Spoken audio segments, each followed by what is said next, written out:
The applause came from the dark. Just one pair of hands. Slow. Controlled. Deliberate. I stopped moving so fast my ankle twisted. Pain shot up my leg, but I barely felt it. Because someone was there. Someone had seen me. The ballroom lights were dim, leaving most of the room in shadows. My chest rose and fell as I tried to catch my breath. Sweat ran down my neck. My cleaning cart stood near the door, mop still dripping onto the polished floor.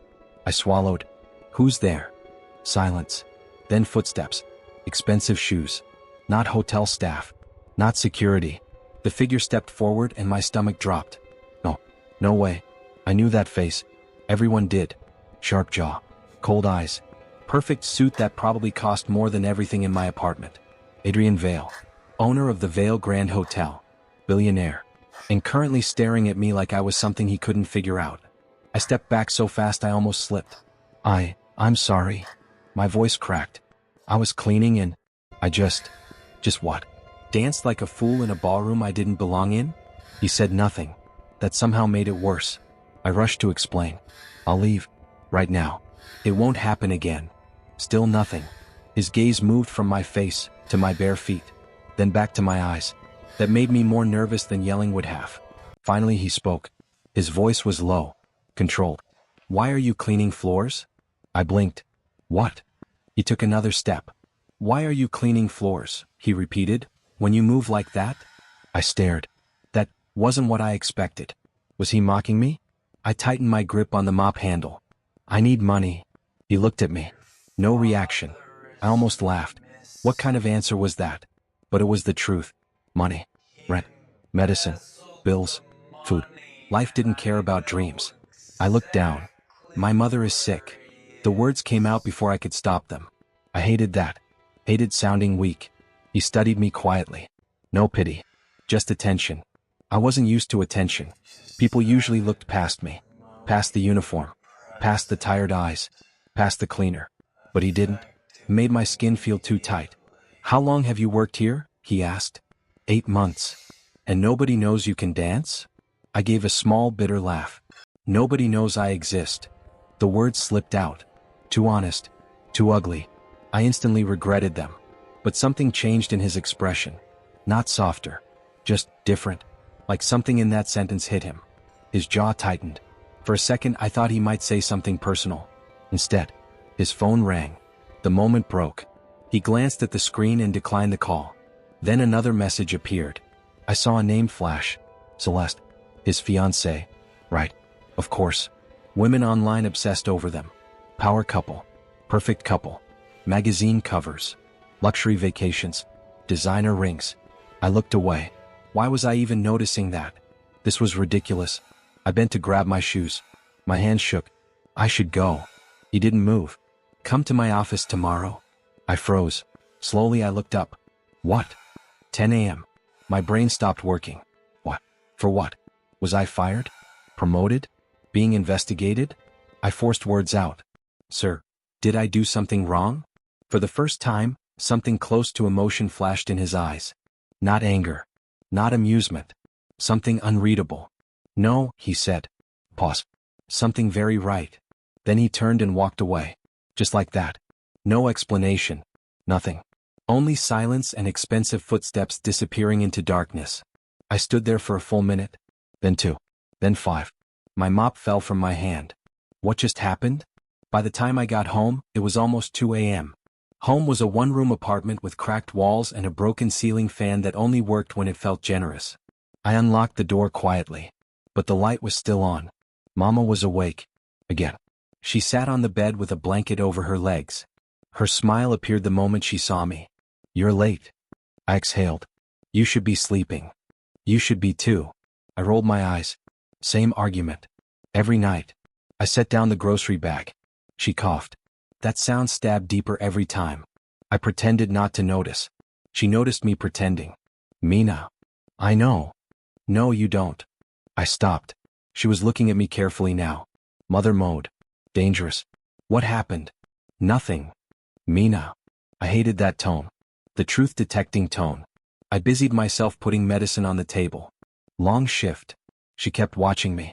Then, you danced again. I froze. Slowly turned. How do you know? She smiled. Because your eyes only look alive after dancing. That hit too hard. I looked away. She always saw too much. I sat beside her.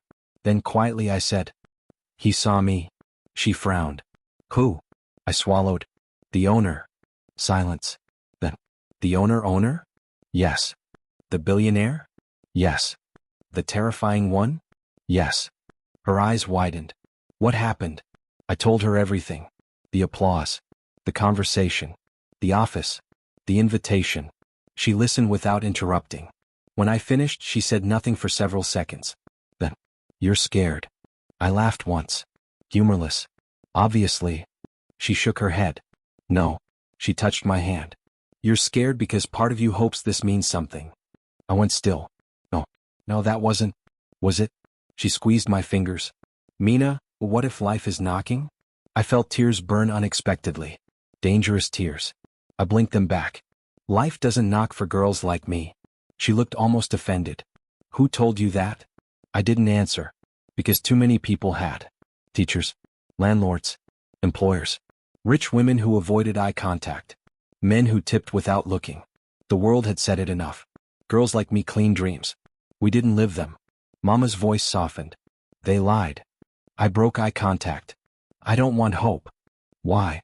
"Because hope is expensive." She went quiet. That silence hurt. Because she understood. Too well. After a while she whispered, "Go tomorrow." "What if he fires me?" "Then he fires you." "What if this is humiliation?" "Then survive it." "What if?" "What if?" she interrupted gently. "This changes everything?" I had no answer. Neither of us slept much that night.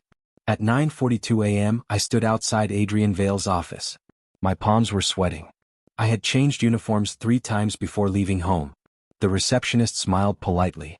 Too politely. That scared me. "Mr. Vale will see you now." My throat dried. The office doors opened. Huge windows. City skyline. Luxury everywhere. And him. Adrian stood by the glass, one hand in his pocket. Not looking at me. Yet somehow the room felt filled by him. I stepped inside. The door closed behind me. Too loud. Too final. He turned. Those cold eyes locked onto mine. My heartbeat became violent. He walked to his desk. Picked up a file. Then looked at me. "You're late by 12 seconds. I stared. What? I looked at the clock. He was right. 12 seconds. Was he serious? Sorry? His expression didn't change. Then, something impossible happened. The corner of his mouth moved. Barely. Was that a smile? No. Impossible. I must be hallucinating. He opened the file. I watched every camera angle from last night. My stomach dropped. Every what? What? His next words shattered my world. "I have a proposition for you." He placed a photograph on the desk. A stage. Bright lights. Massive audience. I looked at him. Confused. He held my gaze. "Dance for me at the charity gala." I forgot how to breathe. No. The word escaped instantly. Too fast. Too honest. His eyebrow lifted. "No." I shook my head. "No. No, I can't." "Why?" "Because people like me don't stand on stages. Because rich people laugh. Because dreams break. Because if I try and fail, I might not recover." But what came out was smaller. "I'm just the cleaner." He went completely still. The air changed. Cold. Sure. Dangerous. Then he said 5 words. 5 impossible words. Words that changed everything. "No." His voice dropped. "You were never just that." I thought going to his office would give me answers. I was wrong. It only gave me more questions. The elevator ride to the top floor felt longer than it should have. 10 floors. 32 seconds. Enough time to regret everything. I stared at my reflection in the mirrored wall. Cheap shoes. Pressed uniform. Hair tied back too tightly. I looked like exactly what I was. A cleaner. Not someone invited to billionaire offices. The elevator dinged. Too late to run. The receptionist stood the moment I stepped out. Perfect makeup. Perfect smile. Perfect posture. Everything about this floor screamed money. "Mr. Vale is expecting you." That made my stomach twist. Expecting me. Like this was normal. It wasn't. She led me toward double black doors. Then stopped. "He's inside." I swallowed. "Can I ask why I'm here?" Her smile changed. Not wider. Just knowing. No. That wasn't comforting. She opened the door.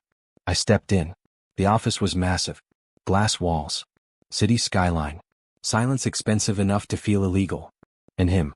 Adrian Vale stood by the window, one hand in his pocket, the other holding his phone. His back faced me. He didn't turn. Not immediately. I waited. 1 second. 3. 5. Why wasn't he speaking? Then I heard it. A woman's voice.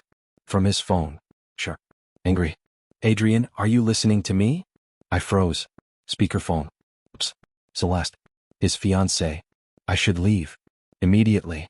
But before I could move, Adrian spoke. Cold. Controlled. Yes. Celeste let out an irritated breath. You've ignored 6 calls. I'm working. At 10 a.m.? Silence. Then. Tonight matters. No response. Her tone sharpened. Don't embarrass me again. Again. That word stayed with me. Again. Something unspoken sat between them. Something old. Something damaged. Adrian finally said, I'll be there. Not warm. Not loving. Just obligation. The call ended. He slowly lowered the phone. Then turned. Those eyes landed on me. Unreadable. Like yesterday.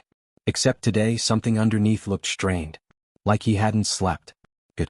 Neither had I. You're here. I blinked. That sounds like you're surprised. One eyebrow lifted. I don't get many people who speak to me honestly. Oops. Did I just? I looked down. Sorry. He walked toward his desk. No. Don't apologize for that. That surprised me. He sat. Gestured to the chair. Sit. I sat. Barely. My body stayed ready to flee. He opened a file. My file? Wait. What? I leaned slightly. Employee records. My name. Attendance. Salary. Address. Even emergency contact. My chest tightened. You investigated me? He didn't flinch. I prefer facts. That's creepy. Silence. Then. The corner of his mouth moved. Again. That almost smile. I've been called worse. I stared. Was that humor? From him? Impossible. I folded my arms. What do you want from me? Straight to it. Good. No small talk. He studied me. Then asked, when did you stop training? I frowned. What? Dance. He tapped the file closed. You were trained. I blinked. Oh. No. Yes. No. He leaned back. Your footwork says otherwise. My throat tightened. That landed too close. I looked away. He noticed. Of course he noticed. Who trained you? I said nothing. His voice softened. Just slightly. You can answer. I know. Then? I inhaled. Slow. Controlled. I trained when I was younger. With who? My father. That word hurt. Even now. Adrian's gaze sharpened. Was. I laughed once. Dry. He left. Silence. There it was. The ugly truth. I expected pity. I hated pity. Instead Adrian asked, how old were you? 15. Another pause. Why did you stop dancing? I looked at him. Really looked. Why was he asking like this mattered? Why did he care? I almost lied. But something about his stillness made lying feel pointless. Because dreams don't pay hospital bills. His jaw tightened. There. That reaction. Tiny. But real. I saw it. He hated that answer. Interesting. He stood suddenly. I flinched. He walked to the desk drawer. Pulled something out. A photograph. He slid it toward me. I looked down. A stage. Spotlights. Audience. Huge event banner. Vale Foundation Annual Charity Gala. I frowned. What is this? You'll perform there. I stared. Then laughed. Actually laughed. Not because it was funny. Because it was absurd. No. His expression didn't change. No. No. You're refusing before hearing details. Yes. Why? I stood. Because sitting made me feel trapped. Because this is ridiculous. He stood too. That somehow made the room smaller. I'm a cleaner. There it is again. What? That sentence. I frowned. What sentence? His voice lowered. I'm just a cleaner. I froze. He stepped closer. Not threatening. Not soft either. Just deliberate. You keep saying it like it's a fact. It is. No. I hated how fast he answered. Like he'd already decided. Anger sparked. Good. Anger felt safer than fear. You don't know me. I know enough. No, you don't. I know talent. You know business. I know both. I laughed again. Bitter. No, you know profit. The words landed. Art. For the first time, something cracked in his calm. His jaw flexed. There. A reaction.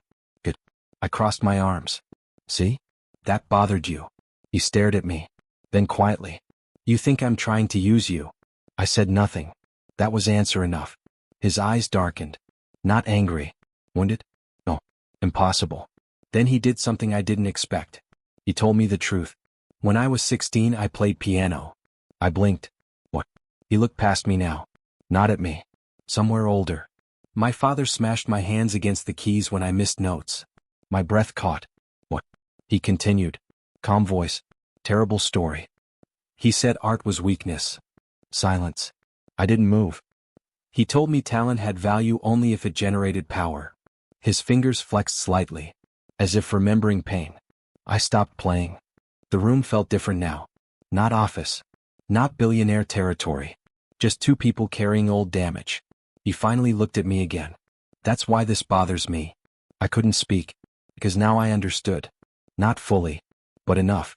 He wasn't helping me out of charity. Not really. He saw something in me he had buried in himself that made him dangerous and human. My voice came quieter. So this is about you? He exhaled. Partly. Honest. Unexpectedly honest. And partly? His gaze held mine. Longer this time. Too long. Then. Because when you danced. He stopped. Words failed him. Interesting. The untouchable billionaire couldn't finish a sentence. I waited. He looked irritated. At himself. Then forced it out. When you danced, you didn't look invisible. My chest tightened. No one had ever said something like that to me. No one. He continued. You looked alive. Silence. I forgot every prepared defense. Every sarcastic line. Everything. Because that word hit exactly where it hurt. Alive. I looked away first. Bad idea. Tears threatened. Absolutely not. I swallowed hard. You barely know me. No. His voice dropped. But I know what it looks like when someone is surviving instead of living. That did it. That shattered something. Not fully. Just enough. I grabbed my bag. I need time. He nodded once. No pressure. No argument. That surprised me most. How much? I moved toward the door. Why? His answer came immediately. Because the gala committee needs confirmation. Of course. Business. Time pressure. There it was. How long? Until tonight. I turned. Our eyes locked. His next words changed everything. Again. If you say no. Pause. Then. I'll accept it. I blinked. That sounded fair. Too fair. Then he finished. But if you say yes, Mina. My breath caught. He used my name. First time. Why did that matter? Too much. His voice became quiet. Dangerously quiet. Your life will never be the same. I gripped the door handle. I should leave. I should run. Instead, I asked the one question I shouldn't have. Why me? Silence. Long silence. Then Adrian Vale, the man everyone feared, the man who controlled billion-dollar deals without blinking, looked shaken. Not visibly, but enough. Enough that I saw it. Enough that it mattered. His answer came low. Bro. Too honest. Because I haven't stopped thinking about you since last night. My hand slipped from the door. And for the first time, I got scared of something worse than poverty. Hope. I smiled when they whispered about me. That scared them more than anger ever could. Because if I stopped smiling, I might break. 3 hours after leaving Adrian's office, I still hadn't answered. Yes or no.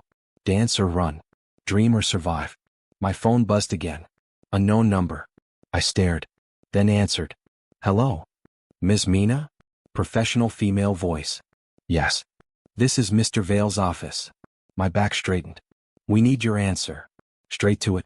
Of course. I looked at the medicine bills on the table. Mama was asleep beside me. Peaceful. Too peaceful. I lowered my voice. Silence on the other end. Waiting. No pressure. That somehow felt worse. I closed my eyes. Then said it. Yes. The word left my mouth before fear could stop it. Another pause. Then. Mr. Vale will be informed. The call ended. No congratulations. No warmth. Just done. I stared at my dead screen. I had said yes. I actually said yes. What had I done? The next morning everything felt wrong. Or maybe too right. People noticed me. That had never happened before. Normally, I pushed my cleaning cart through the lobby like furniture. Invisible. Forgettable. Today. Heads turned. Whispers followed. Eyes lingered. I slowed. Something was off. Lena from housekeeping rushed toward me. Too fast. Too nervous. Mina. What? Her face tightened. Did you say yes? Cold spread through my arms. How do you know? She winced.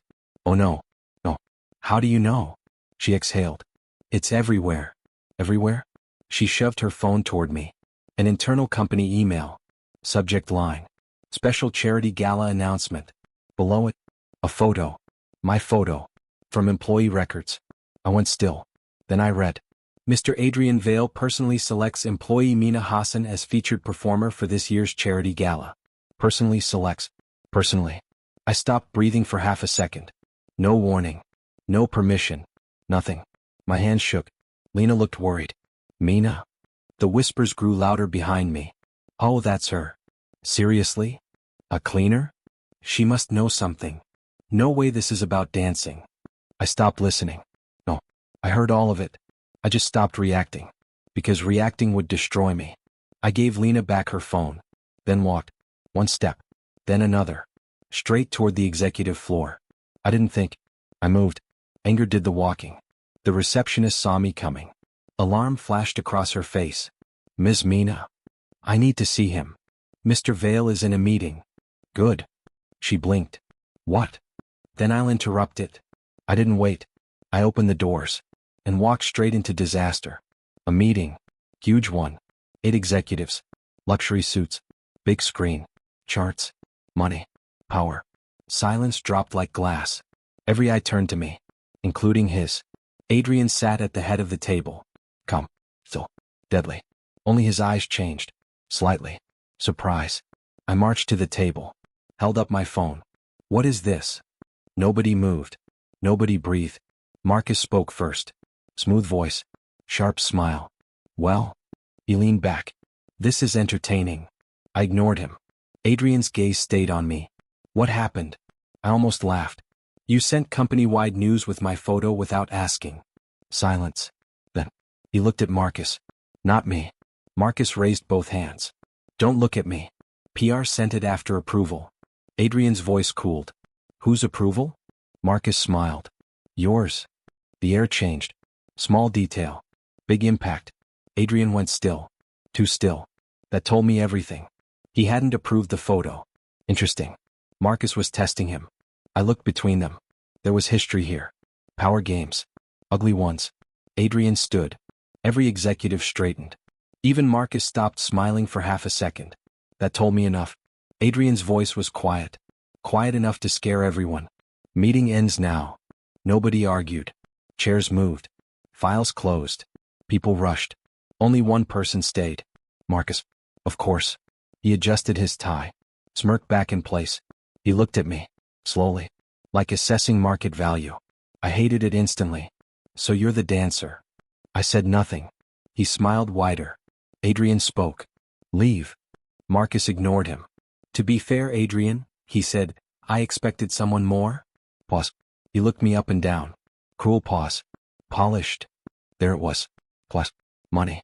Status. The usual. I crossed my arms. Good thing you're not the one dancing. Marcus chuckled. Oh, she bites. Adrian's voice sharpened. Marcus. That name sounded like a warning. Marcus finally turned. Then grinned. Relaxed. Dangerous. You always do this. Adrian's jaw tightened. Enough. Marcus looked between us. Understanding flashed in his eyes. And I hated that too. Because he noticed something. Something even I didn't want named. Then he said quietly. Careful. To Adrian. Not me. Then he left. Door shut. Silence. Heavy silence. I turned to Adrian. What was that? He exhaled. Not annoyed. Tired. Marcus likes control. That's not an answer. No. He met my eyes. It's the safest one. That bothered me. Safe answers meant hidden truths. I hated hidden truths. I held up my phone again. You used my photo. No. I frowned. What? I approved the announcement. He stepped closer. Not the photo. Then who? Marcus. I stared. Why? He looked away. That tiny movement mattered. He didn't want to answer. What? I pushed. Why? Silence. Then. Because he thinks this is a mistake. This? You. That landed wrong. I stiffened. You think I'm a mistake? His eyes snapped back to mine. No. Too fast. Too intense. I noticed. Interesting. Then what? He rubbed his jaw. Thinking. Choosing words carefully. That meant danger. Finally. He thinks emotions make people vulnerable. I frowned. Why are we talking about emotions? His silence answered before words did. No. Wait. No. I felt heat rise in my face. Is he implying? He notices things. That was not denial. I stared. He thinks you're distracted. Still not denial. My pulse kicked harder. I said it. Slowly. Are you distracted? Adrian stopped moving. The room stopped moving. Everything sharpened. One question. Too dangerous. His phone buzzed. Screen lit up. Celeste calling. Once. Twice. 3 times. He ignored it. My chest tightened strangely. That felt intimate. Wrongly intimate. The call stopped. A message arrived. Screen preview visible. You're with her, aren't you? I saw it. He saw me see it. Neither of us spoke. That silence said too much. Then the office doors opened. Without knocking. A woman entered. Elegant. Sure. Beautiful in a weaponized way. Diamond ring. Red lipstick. Perfect posture. I knew instantly. Celeste. She looked at me. Then at Adrian. Then back to me. Her smile appeared. And somehow made the room colder. So. She stepped inside. This is the girl. Girl. Not woman. Calculated. I said nothing. She approached slowly. Expensive perfume. Expensive hatred. Her gaze dragged over my uniform. Then she smiled wider. Interesting. Cruel. Oh. She tilted her head. You're actually the cleaner? I kept my face still. She turned to Adrian. This is your special talent? Adrian's voice hardened. Celeste. She ignored him. Still staring at me. Tell me something. Her tone stayed sweet. Too sweet. Did he find you while passing time? Silence. She stepped closer. Or do you actually believe this is about dancing? There it was. Humiliation. Public. Precise. Designed to wound. I felt every stare. Every class difference. Every cheap thread in my uniform. But then, something unexpected happened. Adrian moved. Fast. He stepped between us. Not dramatic. Just final. A wall. His voice dropped into something lethal. That's enough. Celeste blinked. What? Surprised. Interesting. Maybe he didn't usually oppose her. Good to know. She laughed softly. Not amused. Wounded pride. You're defending her? No answer. That was answer enough. She looked at him. Really looked. Then something dark flashed in her eyes. She understood. Before I did. Before he admitted anything. She understood. And her next words changed everything. She looked at me and said, "Oh." A slow smile. Not kind. Not sane. Oh no. My skin went cold. Because suddenly, she wasn't angry. She looked thrilled. Like she had found a weapon. She whispered, "He likes you." Silence. I looked at Adrian. Waiting. Needing. One word. One denial. One anything. He didn't deny it. I pressed block before I could stop myself. Celeste's number disappeared from my screen. For exactly 11 seconds I felt powerful. Then my phone buzzed again. Unknown number. One message. Cute. Blocking me won't change what you are. Celeste. I stared. My thumb hovered over the screen. Then another message. Training room. No. Unless you want Adrian involved. I hated that it worked. I went. Training began 3 days after the disaster in Adrian's office. 3 days of whispers. 3 days of stares. 3 days of hearing my name in mouths that never bothered learning it before. Now everyone knew me. Not as Mina. As the cleaner Adrian chose. The dance studio inside the hotel sat on the 27th floor. Wall mirrors. Wood flooring. Floor-to-ceiling glass overlooking the city. Beautiful. Cold. I entered. Empty. Almost. Celeste stood by the window. Perfect white suit. Diamond ring catching sunlight. Weaponized elegance. She didn't turn. You came. I stayed near the door. You said not to involve him. That made her smile. She finally faced me. Interesting.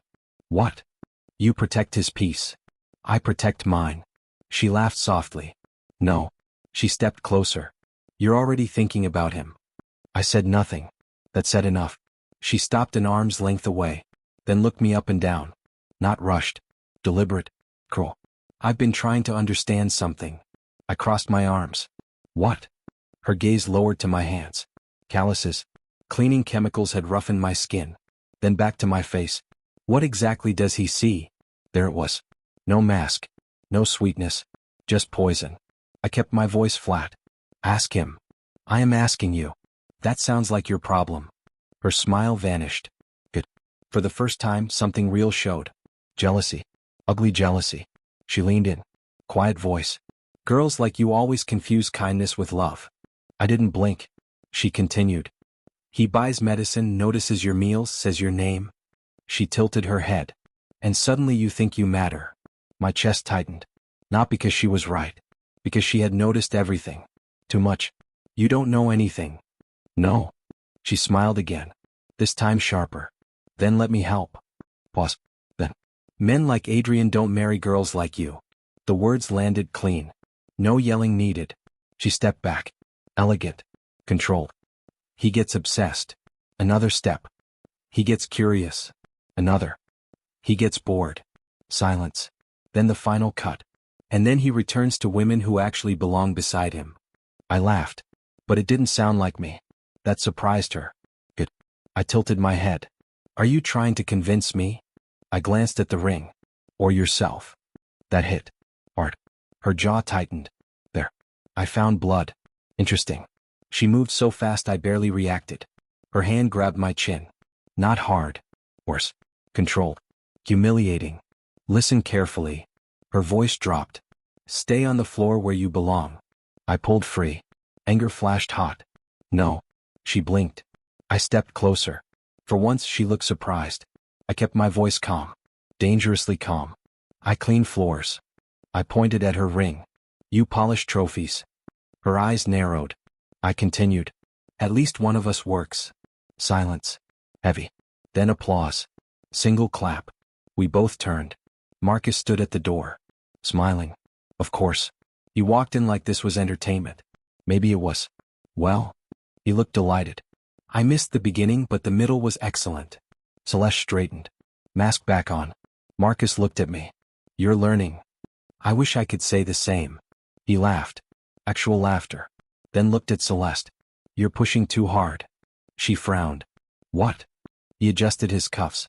If you attack too openly, Adrian gets defensive. Celeste stiffened. Interesting. They weren't aligned. Not fully. Marcus noticed me noticing. His smile widened. Sure. Careful, Mina. About what? You're making people reveal themselves. That bothered me. Because he sounded impressed. And dangerous. He turned to leave. Then paused. One more thing. I hated those words.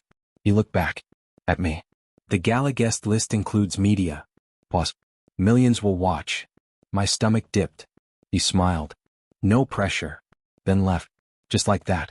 He dropped anxiety and walked away. I hated him instantly. Training was brutal. Every day. Hours of repetition. Turns. Balance. Breath. Again. Again. Again. The choreographer was ruthless. Higher. I jumped. No. Again. I landed. Sweat burned my eyes. Again. My legs shook. I kept going. Because stopping felt worse. Because every whisper became fuel. Because every insult had rhythm now. Move. Breathe. Endure. So. Adrian changed. In public he became ice. No private conversations. No lingering looks. No softness. Meetings? Cold. Training? Professional. Hallway? Nothing. He barely acknowledged me. It infuriated me. One day I snapped. He entered rehearsal. Tablet in hand. Suit perfect. Expression unreadable. Your landing is weak. That was his first sentence. No hello. No anything. I stopped. Turned. Is that all? He looked up. What? That's all you're going to say? Silence. The choreographer quietly exited. Coward. Now it was just us. Adrian placed the tablet down. What do you want me to say? I almost laughed. Anything. Something human. Anything. Instead I said, why are you acting like that day never happened? His jaw tightened. There are cameras. So people are watching. I stepped closer. Let them. Bad move. His expression changed. Not softer. More strained. Mina. First warning. I ignored it. No, say it. What? Why are you avoiding me? Silence. Long silence. Then. Because I'm trying not to make this harder. That stopped me. Harder? For who? His eyes locked onto mine. Me. That was the answer. Me. I felt my pulse jump. He rubbed his jaw. Frustrated. At himself. Attraction complicates power. I blinked. He just said it. Out loud. No denial. No hiding. I swallowed. You're attracted to me. His laugh came sharp. Humorless. That's what you heard? My face warmed. What else was I supposed to hear? He stepped closer. Too close. Every nerve noticed. I'm saying, he said quietly, that if I stop being careful. Pause. His voice dropped. I stopped trusting myself. Air left my lungs. What did that even mean? I whispered. Adrian? His phone buzzed. He ignored it. Again. Buzz. Ignored. Buzz. Ignored. I glanced at the screen. Hospital number. My blood went cold. Hospital. Mama. No. No. I grabbed his phone. He actually let me. I answered. Hello. Mina Hassan? Yes. This is City Medical. Your mother collapsed. Everything blurred. No. No. No. The room tilted. I couldn't breathe. She needs medication immediately. I stopped hearing. Phone slipped. But it never hit the floor. Adrian caught it. One arm around me. Steady. Grounding. I shook. No. He spoke into the phone. Come. Precise. What hospital? Pause. Prepare everything. We're coming. He ended the call. I grabbed his sleeve. I don't have enough money. The words came broken. Raw. Ugly. I can't. He held my shoulders. Mina. I couldn't stop shaking. Mina. His voice sharpened. Look at me. I did. Barely. His eyes were fierce. Steady. You're not handling this alone. I broke. Not crying. Worse. I stopped holding myself together. He pulled me closer. One hand behind my head. My forehead pressed against his chest. Warm. Solid. Safe. Too safe. Then he said something impossible. Something I never asked for. Something I didn't understand. I already paid. I froze. What? He went still. Too late. He said too much. I stepped back. What did you say? Silence. No. No. I understood. The medicine. The improved treatment. The anonymous payments. My voice shook. You. He didn't answer. That was answer enough. My eyes burned. Since when? His silence stretched. Then. Since the first night. I stared. What? Why would he? My voice came out as a whisper. Why would you do that? For the first time. Adrian Vale looked completely unguarded. No billionaire. No armor. Just a man losing control. Then he said the one thing I wasn't ready to hear. Mina. He exhaled. Like the truth hurt. Then. Because I remember what it feels like to watch someone you love disappear. I stopped moving. Because I finally understood something terrifying. This was never just about me. He wasn't trying to save me. He was trying to save someone he already lost.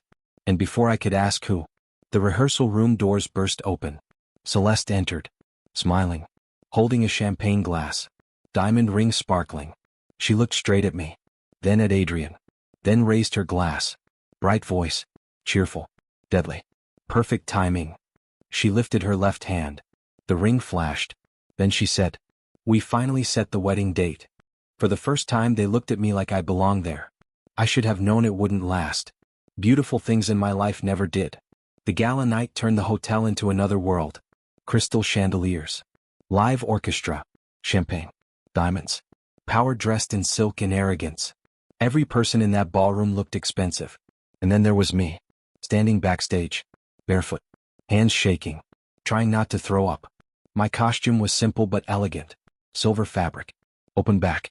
Nothing like the uniforms I was used to. I barely recognized myself in the mirror. Lena squeezed my shoulder. You okay? No. She smiled. Good. I frowned. What? If you weren't scared I'd worry? Not helpful. My phone buzzed. Mama. Video call. I answered instantly.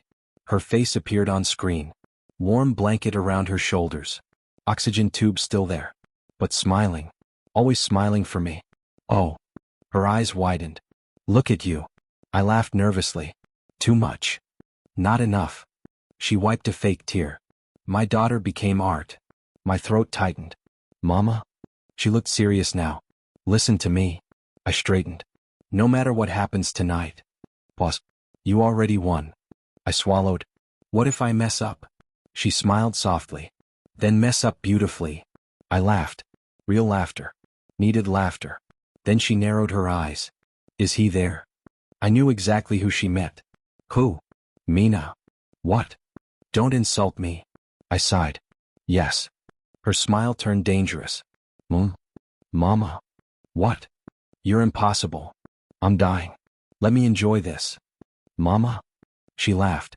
Then her expression softened. Does he look at you the way I think he does? I froze. Bad sign. Mama? Her smile faded. Oh. What? You're already gone. My chest tightened. No, I'm not. She gave me that look. The truth look. You don't even realize it. Before I could respond, a voice behind me. 5 minutes. Adrian. I turned. Big mistake. Black tuxedo. Perfectly tailored. No tie. Top button open. Control wrapped around danger. He looked at me. Then stopped. Actually stopped. For 1 second he forgot to breathe. I noticed. That felt dangerous. Mama noticed too. Of course she did. Her voice exploded through speaker. Oh, he's handsome. I nearly died. Mama? Adrian blinked. Then, the smallest smile. My face burned. Mama waved at him. Don't let my daughter fall. I wanted the earth to swallow me. Adrian stepped closer, still looking at me. Then answered her. Quietly. I'll try. That scared me more than flirting would have. Because he meant it. The call ended. Silence. Just us. Too close. Too aware. He finally spoke. You look. Pause. He stopped. I waited. He looked irritated. At himself. Again. What? His jaw flexed. Distracting. Air vanished from my lungs. I stared. He exhaled. Like he regretted honesty. Good. I liked him messy. Then he did something unexpected. He reached toward me. Slowly. I froze. His fingers brushed my shoulder. Tiny adjustment. He fixed a loose strap. Nothing inappropriate. Nothing intimate. So why did my pulse go wild? His hand lingered. 1 second too long. Then, Adrian. I centered the room. Celeste. She stood at the entrance. Perfect red gown. Perfect smile. Perfect venom. She looked at his hand. Then at me. Then smiled wider. I stepped back. Adrian withdrew instantly. Mask back on. Cold. Controlled. That hurt more than it should. Celeste walked closer. Everyone's waiting. No response. She linked her arm through his. Possessive. Deliberate. Then looked at me. Try not to embarrass us. Interesting word. They left. He didn't look back.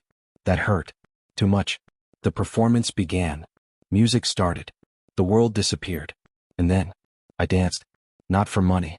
Not for survival. Not for them. For me. Every turn carried exhaustion. Every jump carried grief. Every breath carried things I never said. To my father. To my mother. To Adrian. To myself. The stage lights blinded me. Good. I didn't want to see faces. I wanted feeling. Movement became memory. Pain became rhythm. Fear became flight. The final sequence came. I spun. Faster. Faster. Then stopped. Perfect silence. 1 second. 2. Then. The ballroom erupted. Applause exploded. People stood. Standing ovation. My breath shook. No. No way. They were standing. For me. Me. The cleaner. For 1 glorious second. I felt powerful. Untouchable. Alive. I looked toward Adrian. He stood too. Not clapping wildly. Just staring. Like the rest of the room no longer existed. His expression. Not pride. Not attraction. Something deeper. Something terrifying. Like awe. My chest tightened. I smiled. Small. Real. Then everything broke. The screen behind me flickered. I frowned. Technical issue? The applause slowed. Music stopped. The giant LED screen changed. Video started. Confused murmurs spread. I turned. And stopped breathing. It was me. Hotel footage. Security camera clips. Me entering Adrian's office. Me leaving his office. Me near him backstage. Me collapsing into him during the hospital call. But edited. Cut. Spliced. Manipulated. Made ugly. Made dirty. The video zoomed on every touch. Every glance. Every proximity. Then text appeared. From cleaner to billionaire's favorite. Gasp. No. No. No. Next clip. Me taking medicine from hospital staff. Text. Luxury gifts begin. Laughter. Whispers. My blood ran cold. Then. Audio. Edited voice clips. Mine. Is. Cut together. Fake conversation. Made to sound like negotiation. Money for affection. Status for access. My knees nearly gave out. Someone whispered loudly. She seduced him. Another. Gold digger. Another. I knew it. My phone buzzed. Once. Twice. Then nonstop. Messages. Unknown numbers. Social media. Comments. Hey. Phil. Slurs. My hands shook so badly I dropped the phone. The screen cracked. Good. I didn't want to read more. I looked at Adrian. Please. Please say something. His face changed. And that scared me. Because I had never seen him like that. Not angry. Beyond angry. Murderously calm. He turned toward Marcus. Marcus wasn't smiling anymore. Interesting. Then Adrian looked at Celeste. She was smiling. No, no, no. It was her. Of course it was her. He moved fast toward the screen controls. Then Celeste stepped forward and spoke into the microphone. Perfect timing. Perfect execution. I'm sorry. The ballroom quieted. She looked devastated. Oscar-worthy. I tried to handle this privately. What? Tears filled her eyes. Fake tears. I didn't want to humiliate anyone. You already are. She turned toward me. Everyone followed. Spotlight on me. Like execution. I gave you chances. I couldn't speak. My throat locked. She continued. You said it meant nothing. She looked at Adrian. Then back at me. But clearly. Pause. Her voice broke beautifully. I was naive. The crowd ate it up. Of course they did. Rich people loved scandal. She touched her ring. Symbol. Victim. Perfect fiancé. Then she delivered the final knife. She came into our lives pretending to be innocent. She looked straight at me. Cold now. Mask gone. But some women don't want opportunity. Silence. Then. They want ownership. Gasp. No. I shook my head. No. My voice disappeared. Too small. No one cared. She kept going. She manipulated his guilt. No. She used her mother's illness. No. She made herself helpless. No. No. I finally screamed. That's not true. Silence hit. Every eye on me. My chest burned. I looked at Adrian. Say something. Please. Please. He grabbed the microphone. Finally. Yes, he said. The room froze. My stomach dropped. Yes. No. No. Then he finished. This video is fake. Air returned. Barely. He turned toward the audience. Voice deadly. Every edited frame will be traced. His eyes cut to Celeste. Then Marcus. Whoever did this. He stopped. Phone rang. Loud. In the silence. My phone. Cracked screen. Still ringing. Hospital. Mama. My blood froze. No. No. I answered. Hello. Panicked voice. Nurse. Mina, your mother collapsed watching the live stream. The world stopped. No sound. No air. Nothing. What? She's unresponsive. I stopped hearing. The microphone slipped from Adrian's hand. He heard. He understood. He reached for me. I stepped back. No. Not him. Not now. Not when all of this came from his world. His people. His silence. His fiancé. His power. I looked at him. He said my name. Mina. I shook my head. Violently. No. My voice came out broken. Not loud. Worse. Empty. This is what happens. He froze. When people like me forget where we belong. His face changed. Shattered. Good. Let him feel something. I stepped back again. Tears blurred everything. You said my life would change. I laughed. It sounded wrong. You were right. Mina, listen. No. That one word stopped him. I stared at him. At the man who saw me dance. At the man who made me believe. At the man whose world destroyed mine. Then I said the truth. The ugliest truth. The worst part isn't losing this job. My voice shook. It's that for one stupid moment. I stopped. Couldn't breathe. Finished anyway. I believed someone like you could choose someone like me. Silence. His face drained. Because he understood. That was the real wound. Not scandal. Not rumors. Hope. And hope had just died. I turned. Ran. Behind me I heard him shout. Mina. I didn't stop. Not when heels snapped behind me. Not when people yelled. Not when doors opened. I kept running. Because if I stopped, I would collapse. And somewhere behind me, I heard Adrian roar one sentence that made the entire ballroom go silent. Shut the doors. I thought he came to fix everything. I was wrong. By the time Adrian found me, something inside me had already gone quiet. Not healed. Not calm. Just quiet. The dangerous kind. I reached the hospital without remembering how. 1 second I was running through the hotel. Next. White walls. Bright lights. The smell of antiseptic. My shoes were gone. I didn't remember losing them. I stood at the emergency ward desk. I'm Mina Hassan. My voice sounded unfamiliar. My mother. The nurse checked something. Then looked up. Sympathy. I hated sympathy. She's stable. Stable. Not safe. Just not dead. I grabbed the counter. My knees weakened. Can I see her? The nurse hesitated. She's unconscious. My throat tightened. She asked for you before collapsing. That broke something. Small. Sure. What did she say?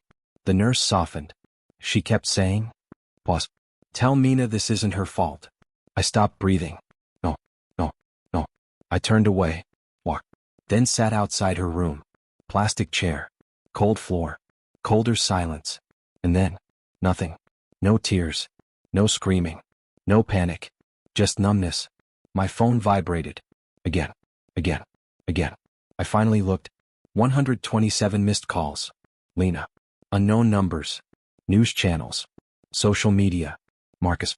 Celeste. Adrian. 31 missed calls from Adrian. Messages flooded in.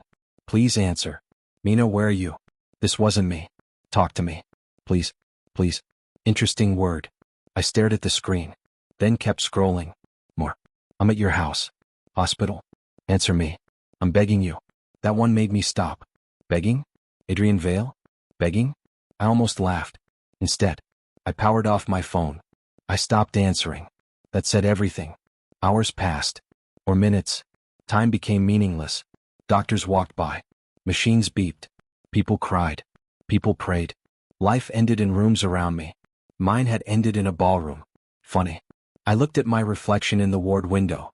Mascara streaked. Hair ruined. Lipstick gone. Silver costume covered by a hospital blanket. Like some cruel joke. A dancer. A cleaner. A scandal. I heard footsteps. I already knew. Adrian. He stopped in front of me. Breathing hard. Tie gone. Jacket missing. Sleeves rolled. Messy. He looked wrecked. Good. He spoke. Mina. I said nothing. He crouched in front of me. Too close. I've been looking everywhere. Still nothing. His voice dropped. She's okay. Silence. I spoke to the doctor. Silence. All bills are covered. That did it. I looked at him. Finally. His face changed. Relief. Brief. Gone. I asked quietly. Did I ask you to pay? He froze. Mina. Did I? No. I nodded once. Then looked away. That's the problem. His jaw tightened. I'm trying to help. No. I laughed. Empty sound. You're trying to fix something money helped break. His voice sharpened. I didn't do this. I turned back. Didn't you? He stopped. I continued. No, say it. My voice stayed calm. Too calm. Who brought me into that world? Silence. Who made me visible? Silence. Who stood there while your fiancé destroyed me? His breathing changed. Messier. I saw guilt hit. Good. I kept going. Who made me believe? I stopped. The next words hurt. I forced them out. That I could be more than what the world decided I was? He whispered. Mina. I hated how he said my name. Like prayer. Like regret. Like both. He reached for my hand. I pulled away. Fast. That shook him. Good. He stared. Actually stunned. I had never rejected his touch before. I said quietly. Don't. He swallowed. I can explain. I smiled. Small. Wrong. That scared him. More than tears. More than screaming. Because he realized something had changed. I asked softly. Do you love her? He blinked. What? Celeste. Silence. Bad silence. I tilted my head. See. His voice roughened. It's complicated. I laughed. This time louder. Broken. Ugly. Complicated. Of course. Rich people loved complicated. Poor people got consequences. I stood. My legs shook. Still standing. Interesting. I looked down at him. For the first time. Adrian looked small. Not physically. Emotionally. He whispered, I never wanted this. I nodded. I believe you. Relief flashed. Then I finished. But wanting doesn't matter. His expression fell. I stepped back. One step. Then another. Distance. Needed distance. I was humiliated in front of millions. He closed his eyes. My mother almost died. His hands curled. And the worst part? He looked at me. I smiled. No warmth. I still wanted you to choose me. That destroyed him. I saw it. In real time. His face drained. His breathing stopped. Regret finally arrived. Late. Messy. Human. Exactly as it should. He whispered, I did choose you. Everything stopped. What? I stared. He stood now. Slowly. Pain visible. Real. I chose you the first night I saw you dance. My chest tightened. No. Don't. Not now. He continued. I kept Celeste because of business. Silence. My father's death. Silence. Contracts. Control. Family. His voice cracked slightly. First time. She became obligation. I couldn't move. He looked ruined. Good. And awful. Then. I was going to end it. I whispered. When? Silence. No. No. He looked away. That was answer enough. Too late. Always too late. I stepped back again. Then I broke. Not loudly. Quietly. The worst kind. Tears finally came. Hot. Unstoppable. Years of exhaustion. Humiliation. Grief. Hope. Everything collapsed. I covered my face. And cried. Not pretty. Not cinematic. Ugly crying. Shaking. Gasping. Breathing like drowning. He moved toward me. Stopped himself. Good. Because if he touched me, I might forgive him. And I hated that. Minutes passed. Eventually, no tears left. Just emptiness. Strange. After enough pain, everything becomes sharp. Clear. Simple. I lowered my hands. My face felt cold. I looked at him. Really looked. At the man who changed everything. Then I understood something. No one was coming to save me. Not Adrian. Not fate. Not love. No one. If I wanted out, I would build the exit myself. Something inside me hardened. Not bitterness. Not hatred. Still. I remembered every whisper. Gold digger. Cleaner. Trash. Temporary. Girls like you. I remembered all of it. And suddenly, their voices lost power. Because why was I begging people to define me? Why was I waiting for permission to matter? No. No more. I wiped my face. Straightened my shoulders. Adrian noticed. His expression changed. Fear. Real fear. Because he saw it too. The girl he knew was disappearing. I spoke. Quiet. Final. I'm done begging. He went still. Mina? No. I held up my hand. He stopped. Good. I continued. You don't get to save me now. His voice cracked. Please? No. Silence. Then the truth. The final truth. If I ever rise again. I stepped closer. Close enough for him to hear every word. It won't be because you lifted me. Pause. It'll be because I learned how to stand alone. His eyes burned. I saw it. Regret. Helplessness. Loss. Good. Let him carry it. I stepped away. Then said the line that buried old me forever. The girl you met in that ballroom? I held his gaze. She died tonight. I turned toward my mother's room. But before entering, I stopped. Without looking back, I said one final sentence. The sentence that changed everything. When I return. Silence. My hand touched the door. Make sure you're ready to meet someone you can't break. She didn't recognize me. That's how I knew I was changing. Not Celeste. Not Adrian. Me. I looked in the cracked mirror above the sink and barely recognized the girl staring back. The softness was gone. The pleading was gone. Even the way I stood had changed. Shoulders straight. Jaw steady. Eyes quieter. Colder. Stronger. Good. The old me would have apologized for taking up space. This version didn't. 3 months passed. 3 months of silence. I changed my number. Deleted social media. Moved apartments. Took night shifts at a small diner. Morning shifts at a laundromat. Anything that paid. Anything that kept mama's treatment going. Anything that kept me moving. Because stopping meant thinking. And thinking meant remembering. The ballroom. The screen. His face. No. I trained instead. Every night. An old community studio let people rent space cheaply after midnight. That became my world. Mirror. Floor. Music. Sweat. Pain. Repeat. I danced until my lungs burned. Until my legs shook. Until I collapsed. Then I got up again. Because pain had changed. Before, pain made me cry.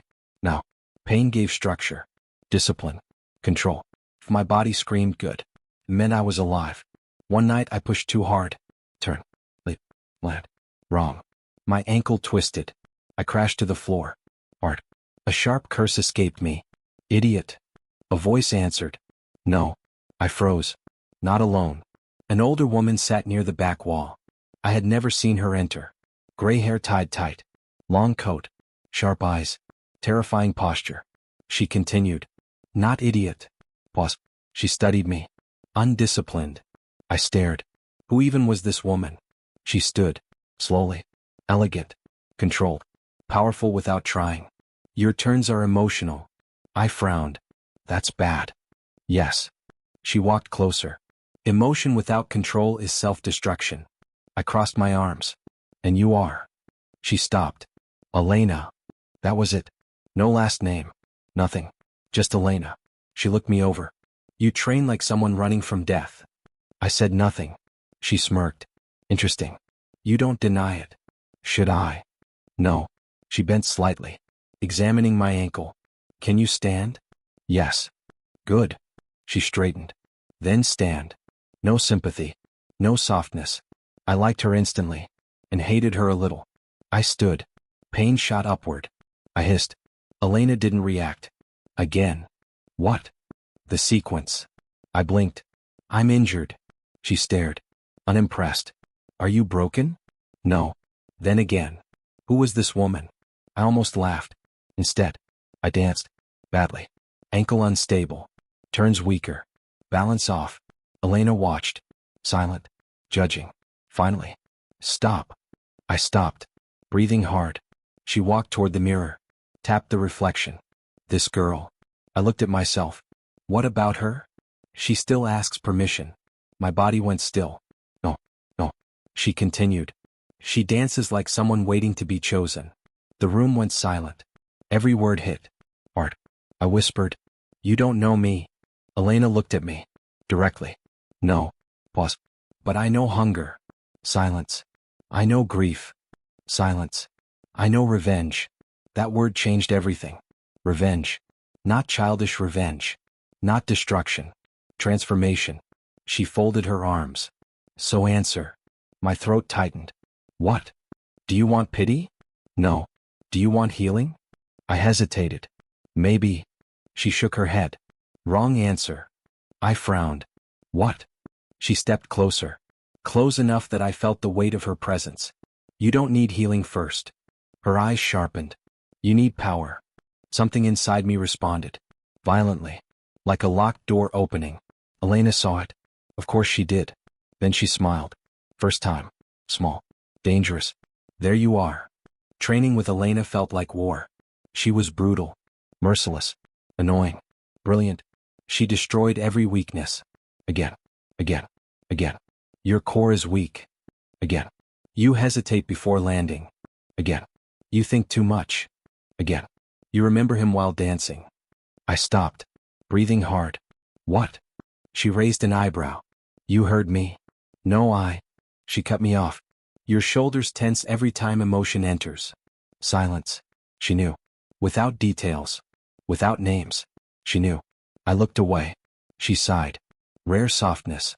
Listen carefully, girl. I looked back. She tapped my chest. Not hard. Enough. Love can sharpen you. Pause. Or weaken you. Another pause. Choose. I swallowed. That night I trained harder than ever. Because she was right. I still carried him. In muscle memory. In pauses. In silence. No more. I started cutting him out. One movement at a time. One breath at a time. Weeks passed. Then months. My body changed. Muscles became defined. Balance became instinct. Flexibility sharpened. My stamina exploded. But bigger than that, my mind changed. Fear became smaller. Noise became quieter. Doubt lost volume. The girl who once shook under whispers now ignored them. I learned something powerful. Silence scares people, especially when they expect brokenness. One rainy night, I finished training late. Mama had improved. Not fully, but stronger. She smiled more now. Less coughing. That kept me going. I packed my bag. Elena sat in her usual chair. Watching. Always watching. What? She tossed a folder at me. I caught it. What is this? Open. Inside. Competition forms. Official. International. Prestigious. Huge. My pulse changed. I scanned the page. Global sponsors. Elite judges. Media coverage. Prize money. Investors. I looked up. What is this? Elena leaned back. The biggest dance competition this city has hosted in 10 years. I stared. Why are you showing me? She gave me a look. I felt stupid instantly. No. Wait. No way. No. She smirked. Yes. No. Yes. I'm not ready. She laughed. Actually laughed. Sure. Mocking. Good. What? Confidence without fear creates arrogance. She pointed at the papers. Fear means stakes matter. I gripped the folder. My hands trembled. This was huge. Too huge. I whispered. Who's attending? Big mistake. Elena's expression changed. Tiny shift. Interesting. She knew something. What? She folded her arms. Elite investors. I waited. She continued. Major hotel groups. No, no, no. Then she said the name. Slowly. Intentionally. Vale International. Everything stopped. Adrian. His company. His world. Fate. Again. I stared at the papers. My pulse turned cold. Not panic. Not pain. Something else. Focus. Elena watched me carefully. Still afraid. I thought about that. Really thought. Then something surprising happened. I smiled. Not warmly. Not softly. Dangerously. No. Elena's eyes sharpened. Why? I closed the folder. Because suddenly I understood. Last time I entered his world invisible. As a cleaner. As pity. As someone people mocked. This time? Different. Very different. I looked at Elena. Steady. Certain. Then I said the line that made her smile. The next time Adrian Vale sees me. I lifted my chin.